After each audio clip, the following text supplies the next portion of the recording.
আসসালামু আলাইকুম গাইস, আজকে তোমাদের সাথে কথা বলবো, যেটা হলো তোমরা জানো যে কালকে অথবা পরশু দিন 13 বা 12 তারিখ আমাদের আর্জেন্টিনা ভার্সেস সুইজারল্যান্ডের খেলা হবে। কে সেখানে জিতবে এবং সেটার মধ্যে আমি একটা কথা বলছি, সবাই বুঝুন যে আর্জেন্টিনা আর সুইজারল্যান্ডের মধ্যে কে জিতবে।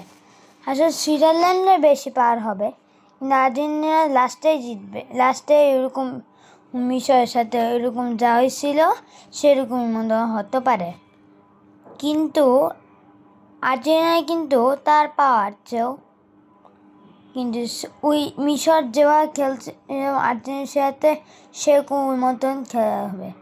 এমন কে কে দলে আমাকে কমেন্ট করুন ফিফা বিশ্বকাপের কথাটি, যেটা হলো আর্জেন্টিনা ভার্সেস সুইজারল্যান্ডের।